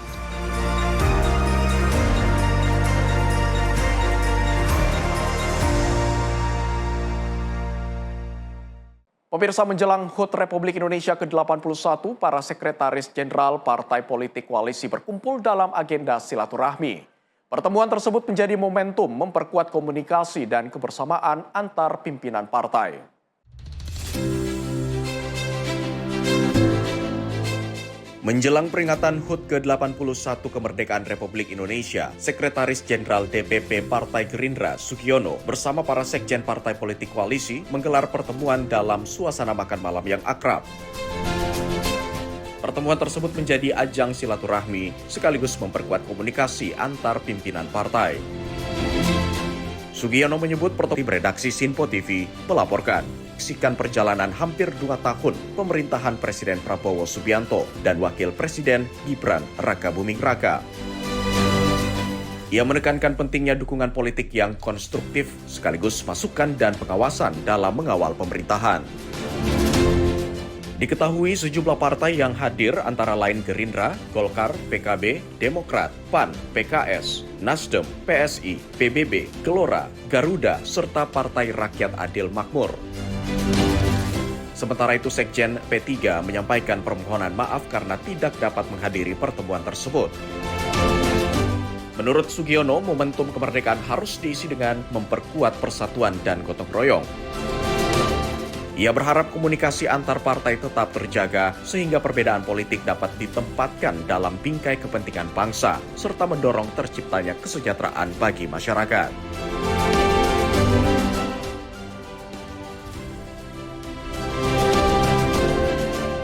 Sementara itu, semangat kemerdekaan dibawa 500 pendaki dari berbagai daerah dalam ekspedisi 81 di Gunung Arjuno, Jawa Timur. Selain mengibarkan bendera merah putih, para peserta juga diajak menjaga kelestarian hutan dan lingkungan.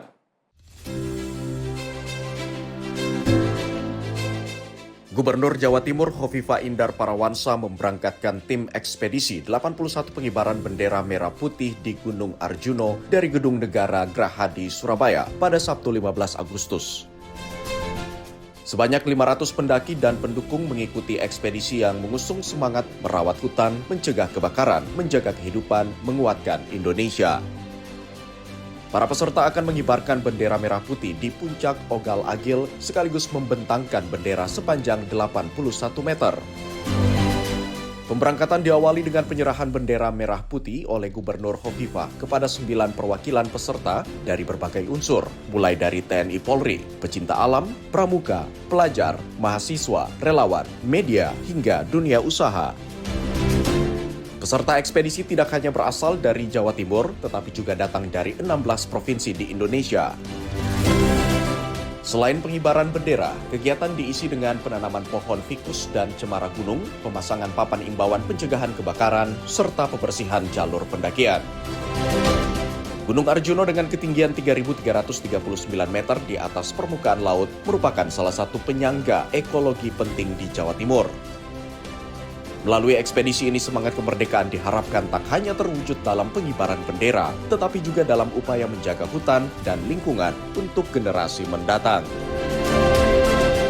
Tim redaksi Sinpo TV melaporkan. Pemirsa, menjelang peringatan hari ulang tahun ke-81 kemerdekaan Republik Indonesia, pemerintah Provinsi Jawa Timur memberikan promo tarif layanan Trans Jatim. Tarif perjalanan ditetapkan menjadi hanya Rp81 sebagai bagian dari semarak peringatan kemerdekaan. Gubernur Jawa Timur Khofifah Indar Parawansa menghadirkan kado spesial bagi masyarakat Jatim dalam menyemarakan hari ulang tahun ke-81 kemerdekaan Republik Indonesia. Berkolaborasi dengan Bank Indonesia, Pemprov Jatim memberikan promo tarif Trans Jatim mulai Rp81 untuk sekali perjalanan selama sepekan mulai 11 hingga 17 Agustus 2026. Promo kemerdekaan HUT 81 Republik Indonesia tersebut merupakan bagian dari rangkaian Pekan Kris Nasional 2026. Program ini berlaku untuk layanan Trans Jatim di wilayah Gerbang Kertasusila dan Malang Raya, kecuali layanan Trans Jatim Luxury. Khofifah mengatakan, promo tersebut dihadirkan sebagai bagian dari semarak peringatan kemerdekaan, sekaligus mengajak semakin banyak masyarakat beralih menggunakan transportasi publik yang aman, nyaman, dan terjangkau. Tim redaksi Sinpo TV melaporkan. Pemirsa, ribuan kader simpatisan Partai Demokrat dan masyarakat Manokwari memadati kawasan Gor Sanggeng, Manokwari, Papua Barat untuk mengikuti Demokrat Run 10 km. Kegiatan ini digelar dalam rangka menyambut hari ulang tahun ke-25 Partai Demokrat serta peringatan HUT ke-81 kemerdekaan Republik Indonesia.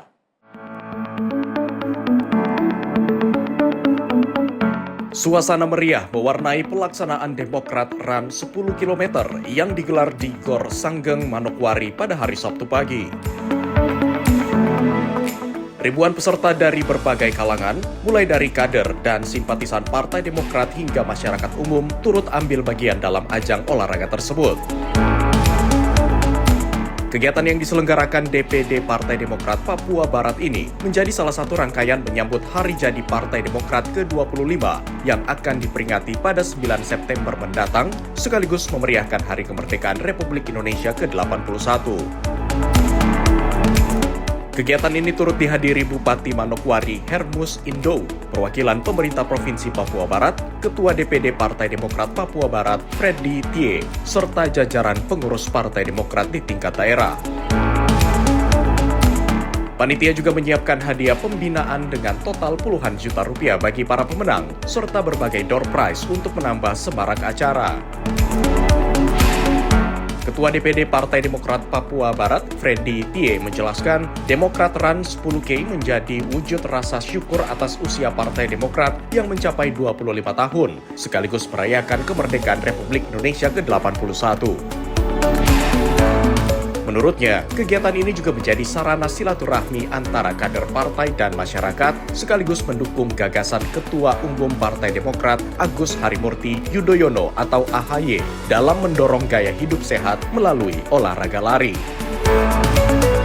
Selain Demokrat Run 10K, Partai Demokrat Papua Barat juga menyiapkan berbagai kegiatan rakyat lainnya untuk memeriahkan Hari Jadi Partai Demokrat. Sementara itu, Bupati Manokwari Hermus Indo mengapresiasi penyelenggaraan Demokrat Run 10K yang dinilai memberikan dampak positif bagi masyarakat dan menumbuhkan semangat kebersamaan. Hermus menilai kehadiran kegiatan tersebut menunjukkan perhatian dan kepedulian Partai Demokrat terhadap pembangunan serta kemajuan Kabupaten Manokwari. Melalui kegiatan ini diharapkan terjalin silaturahmi yang semakin kuat antara masyarakat, pemerintah daerah, dan seluruh elemen yang terlibat dalam pembangunan di Papua Barat. Tim redaksi Sinpo TV melaporkan. Pemirsa, momentum menyambut hari ulang tahun ke-81 kemerdekaan Republik Indonesia dimanfaatkan warga RW 09 Kranji, Bekasi untuk meresmikan Taman Bahagia Lintas Generasi. Taman ini diharapkan menjadi ruang bersama lintas generasi, mulai dari anak-anak, remaja, orang dewasa, hingga para lansia.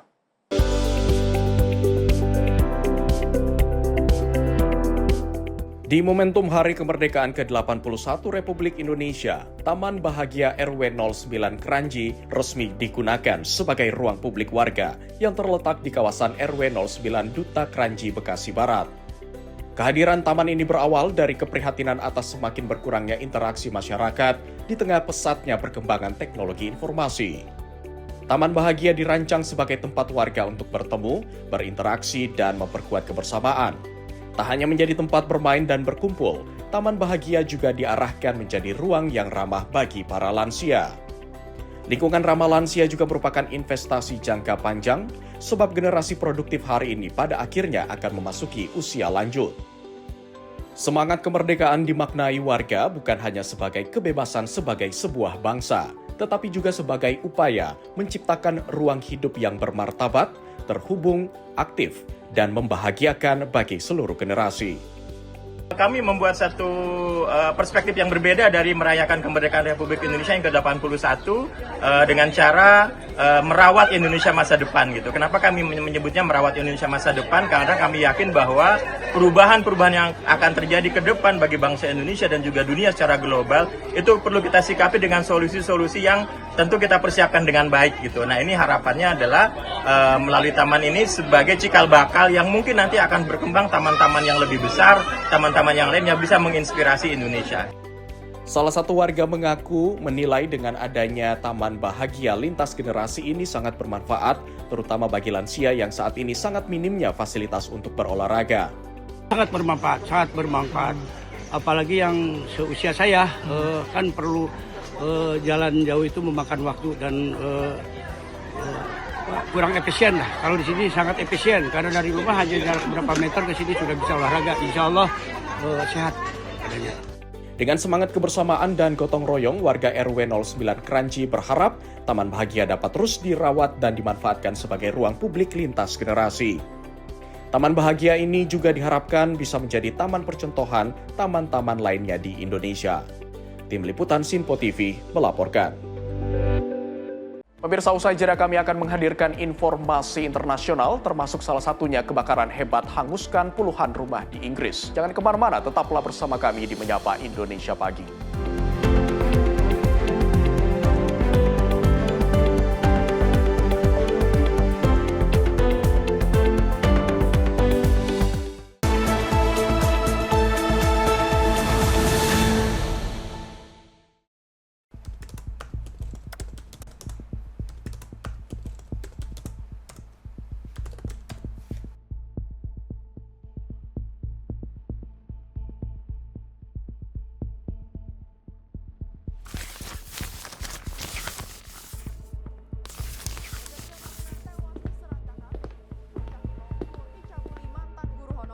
Viral maling bobol rumah di siang hari. Polisi bongkar peredaran narkoba jaringan internasional. Dugaan pembunuhan mayat dalam drum belum terungkap. Lagi, lansia tewas dengan penuh luka bacok. Mengaku tidak dinafkahi suami, seorang ibu bunuh anak kandung. Treskrim Polres Goa mengepung rumah terduga pelaku pencurian di Desa Bontoala, Kecamatan Palangga. Sally, saat akan standby. diamankan. 3, 2, 1. Di balik setiap peristiwa selalu ada fakta yang tersembunyi. Saksikan catatan kriminal setiap Senin hingga Jumat hanya di Sinpo TV.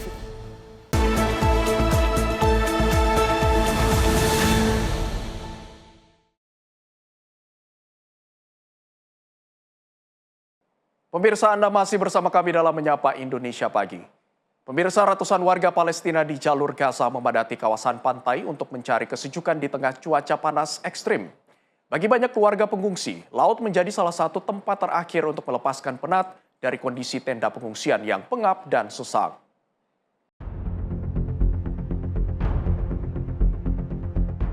Rekaman pada hari Jumat waktu setempat memperlihatkan suasana pantai Gaza yang dipenuhi warga. Sejumlah keluarga terlihat duduk di bawah payung pantai, sementara anak-anak bermain air dan warga lainnya berenang di tepi laut. Bagi banyak warga, pantai menjadi tempat untuk mencari udara segar dan melupakan sejenak beratnya kehidupan di tengah pengungsian.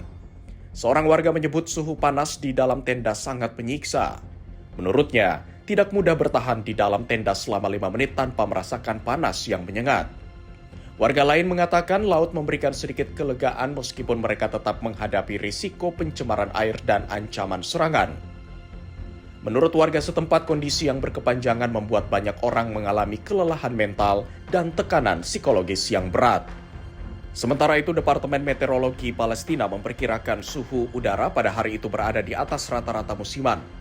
Akibat kondisi tersebut, garis pantai Mediterania menjadi salah satu ruang terbuka yang masih dapat dimanfaatkan warga untuk mencari kesejukan. Meski demikian, kekhawatiran terhadap kualitas air laut yang tercemar masih menjadi perhatian bagi banyak keluarga yang berkunjung ke pantai. Tim redaksi Sinpo TV melaporkan.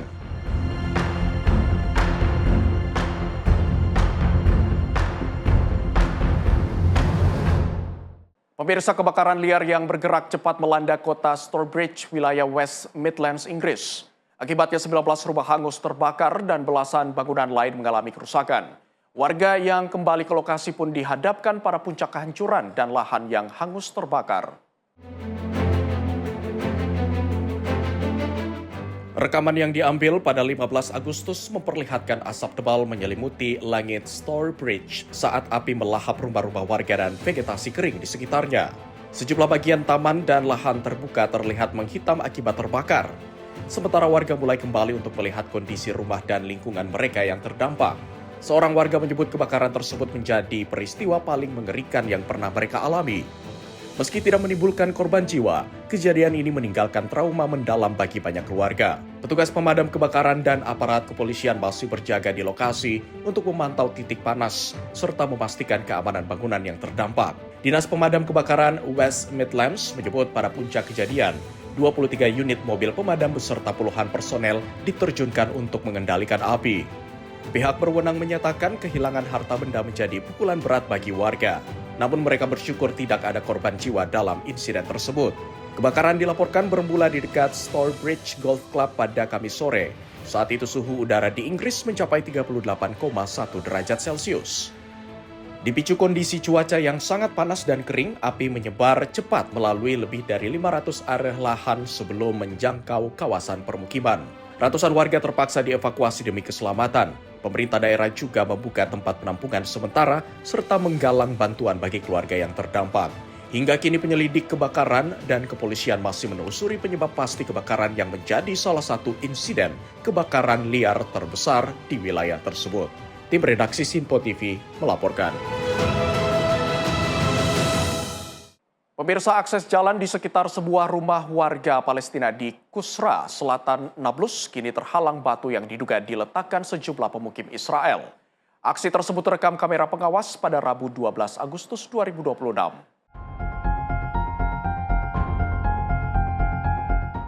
Dalam rekaman, sejumlah pemukim Israel terlihat mengambil batu dari dinding di sekitar lokasi, kemudian menyusunnya melintang di badan jalan hingga menghalangi akses. Lokasi tersebut disebut merupakan rumah keluarga Yosef Abdel Salam di kawasan Ras Al Ain, Kusra. Media lokal melaporkan rumah tersebut telah berada dalam kondisi yang disebut sebagai pengepungan selama 4 hari. Pemukim Israel berupaya mengambil alih kawasan tersebut. Pada hari yang sama, pasukan Israel dilaporkan masuk ke Kusra untuk membubarkan pos pemukiman Israel di wilayah tersebut. Dalam prosesnya, sejumlah pemukim Israel disebut berusaha memblokir akses jalan. Militer Israel menyatakan kecaman terhadap aksi pengambil alihan rumah dan lahan milik warga Palestina di Kusra dan Jalut. Militer Israel menyebut tindakan tersebut ilegal, tercela, dan tidak dapat diterima. Media Israel juga melaporkan sejumlah pejabat militer senior, termasuk Komandan Komando Tengah Israel Mayor Jenderal Avi Blut, mengunjungi kawasan tersebut dan bertemu dengan keluarga Palestina. Sementara itu, Komisi Perlawanan Tembok dan Pemukiman Palestina melaporkan terdapat 2.256 serangan terhadap warga Palestina, lahan dan properti mereka sepanjang Juli 2026. Dari jumlah tersebut, 1.458 serangan disebut dilakukan pasukan Israel, sementara 798 lainnya dikaitkan dengan pemukim Israel. Ketegangan di sekitar Nablus dalam beberapa pekan terakhir juga semakin meningkat. Pada 24 Juli 2026, konfrontasi terjadi di desa Tal setelah pemukim Israel memasuki wilayah tersebut. Insiden itu dilaporkan menyebabkan 4 warga Palestina dan 2 warga Israel tewas. Tim redaksi Sinpo TV melaporkan.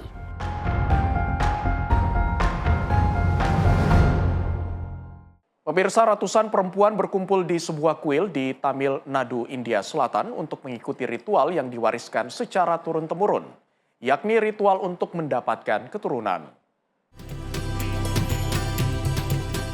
Mengenakan sari berwarna-warni, para perempuan menerima makanan dari para pendeta sebelum berdoa bersama di tangga kuil. Setelah itu, mereka berlutut dengan kedua tangan diletakkan di belakang tubuh, lalu menyantap makanan yang telah diletakkan di tanah di hadapan mereka. Ritual digelar di kuil Arbugaswami, Paradesi Sidar, distrik Tiruvannamalai, bersamaan dengan Adi Amavasai atau Hari Bulan Baru dalam kalender Tamil. Menurut warga setempat, tradisi tersebut telah berlangsung sekitar 200 tahun dan terus dilaksanakan di kuil tersebut. Ritual ini secara khusus diikuti perempuan yang berharap dapat memiliki anak atau menambah keturunan. Sejumlah peserta meyakini ritual tersebut membawa keberhasilan dalam usaha memperoleh keturunan. Success rate எங்கள் வீட்டுக்கே வந்து வருஷத்தில் 6-7 பேர் வருவாங்க. அவங்களுக்கு 2-3 பேருக்கு கண்டிப்பாக சக்ஸஸ் வரும். அதில் இந்த வருஷம் ட்வின்ஸ் கூட வரும். இடைக்கு வந்து அங்கே துலாபாரம் பண்ணுறாங்க. நம்பிக்கையாக வராங்க, நம்பிக்கையாக வரவங்க. Ritual ini berkaitan dengan sosok Sidar yang dalam tradisi spiritual Tamil diyakini telah mencapai Jiva Samadhi. Meski merupakan tradisi keagamaan dan kepercayaan masyarakat setempat, ritual tersebut terus menarik ratusan peserta setiap tahun. Bagi para peserta, ritual ini menjadi bagian dari harapan dan doa untuk memulai atau memperluas keluarga mereka. Tim redaksi Sinpo TV melaporkan. Pemirsa, dari sesuatu yang sebelumnya dianggap limbah, batang pisang kini berubah menjadi bahan baku bernilai ekonomi di Bangladesh. Di Gazipur, batang pisang diolah menjadi serat yang dapat dimanfaatkan untuk berbagai keperluan. Para pekerja mengolah batang pisang, memisahkan seratnya, lalu menganyamnya menjadi berbagai produk seperti keranjang, dekorasi rumah, hingga produk tekstil. Pengrajin Hafizul Islam mulai mengembangkan produk berbahan serat pisang pada 2016. Ide tersebut muncul setelah ia melihat video tentang pembuatan produk serat pisang di India. কলা গাছ এটা কখনো কেউ চিন্তা ভাবনা করছে যে এই পরিত্যক্ত কলা গাছটা বাংলাদেশে বা ইউরোপ কান্ট্রিতে বা বাহিরে প্রচুর পরিমাণ চাহিদা আছে। এটা দিয়ে আপনার বিভিন্ন ধরনের বাস্কেট তৈরি হয়। এই ফাইবারটা আপনার স্প্রিং মিলে যাওয়ার পরে সুতা তৈরি হয়, সুতা থেকে কাপড় তৈরি হয়। এইটা আবার মনে করেন যে বাংলাদেশের বিভিন্ন জায়গায় বিক্রি হয়। আবার এই জিনিসটা চায়নাতে ওরা ফেব্রিক্স তৈরি করে ওরা এটা বিক্রি করতেছে। Perkembangan industri ini juga membuka sumber penghasilan baru bagi masyarakat pedesaan. Petani dapat menjual batang pisang yang sebelumnya dibuang, sementara pekerja lain mengolah dan menganyam seratnya menjadi produk siap jual. Salah seorang penganyam, Fazila Khatun, mengaku penghasilannya dari pekerjaan ini membantunya membiayai pendidikan sang anak. Sebelumnya, ia kesulitan mendapatkan pekerjaan karena faktor usia. Pekerja lain, Arzina Begum, menyebut pabrik baru tersebut memberikan kesempatan bagi mereka yang selama ini sulit masuk ke industri garmen. Serat yang dihasilkan dari batang pisang kini digunakan untuk membuat beragam produk, termasuk sari, alas kaki, dekorasi rumah, hingga kemasan yang dapat terurai secara alami. Pemanfaatan ini sejalan dengan konsep ekonomi sirkular, di mana bahan yang sebelumnya dianggap limbah kembali dimanfaatkan dan memiliki nilai ekonomi. Di Bangladesh, pisang menyumbang sekitar 20% dari produksi buah setiap tahun.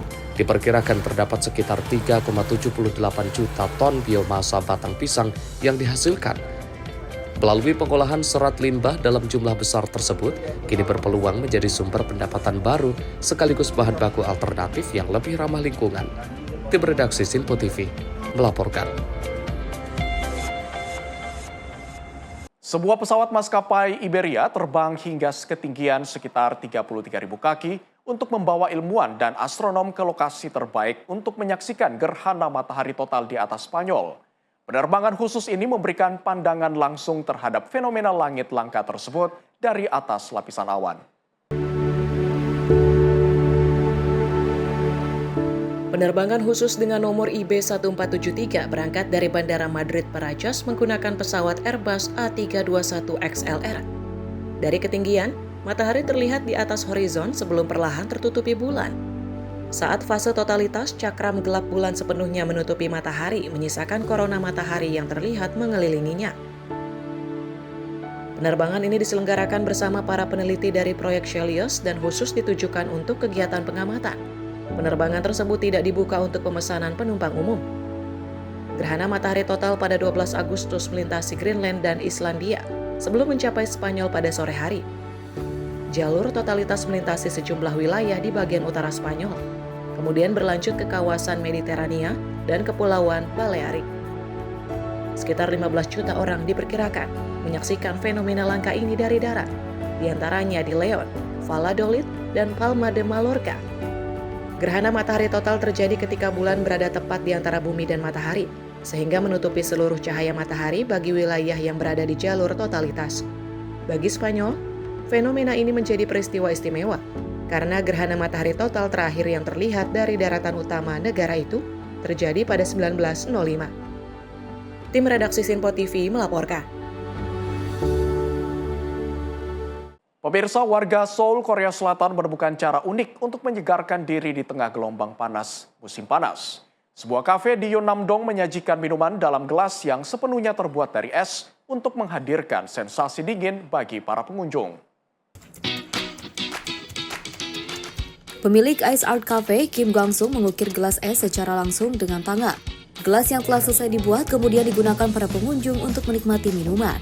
Sementara itu, para pengunjung juga dapat mencoba membuat ukiran es mereka sendiri. 다들 신기해 하셨어요. 진짜 얼음컵이냐, 어떻게 만드느냐, 이제 그렇게 질문하는 사람들이 가장 많았는데, 가장 신기해해요. 얼음컵 자체도 너무 신기해해요. 거기에 또 더군다나 음료수를 거기에 부어서 마실 수 있는 게 더 깜짝깜짝 놀라는 거죠. Kim telah menekuni seni memahat es selama 25 tahun. Selain menyajikan minuman dalam gelas es, kafe ini juga dilengkapi dengan ruangan bersuhu minus 5 derajat Celcius. Di dalamnya pengunjung dapat melihat berbagai patung es sekaligus menikmati suasana dingin di tengah teriknya musim panas Seoul. Sementara itu, Korea Selatan saat ini mengalami gelombang panas intens di tengah musim panas. Suhu di sejumlah wilayah bahkan mendekati rekor tertinggi. Kondisi ini membuat kafe es tersebut menjadi salah satu destinasi unik bagi warga Seoul untuk menikmati sensasi musim dingin di tengah musim panas. Tim redaksi Sinpo TV melaporkan. Temuan emas yang dilaporkan di County West Pokot, Kenya memicu demam perburuan emas di desa Keparor. Warga berdatangan dan menggali tanah berharap mendapatkan hasil untuk menambah penghasilan.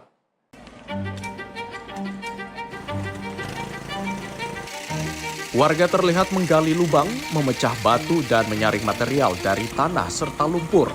Sebagian material yang diduga mengandung emas kemudian dikumpulkan dan ditimbang dalam jumlah kecil. Sejumlah pencari emas mengaku sudah mendapatkan beberapa gram dari hasil penambangan. Bagi warga, temuan ini menjadi harapan baru di tengah hasil panen jagung yang menurun. Sasa nikipata mingi, si nasaidia nyumbani na maneno ya shule tena. Watoto wanasoma, mimi naenda gold nasaidia watoto school fees na nyumbani tena. Kwa maana wakati ya kiangazi saya. Demam emas juga mendorong aktivitas ekonomi di desa Keparor. Pedagang mulai datang menjual makanan dan berbagai kebutuhan kepada para pencari emas. Sementara itu, lonjakan jumlah pendatang juga menambah tekanan terhadap ketersediaan air, sanitasi, dan fasilitas dasar di desa tersebut. Tim redaksi Sinpo TV melaporkan.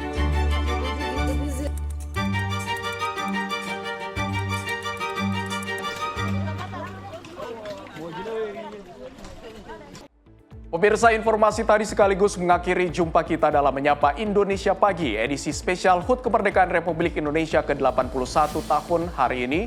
Akhir kata saya, Abdi Azwar Sahih, mewakili seluruh kerabat kerja yang bertugas pamit undur diri. Selamat pagi, sampai jumpa. Merdeka!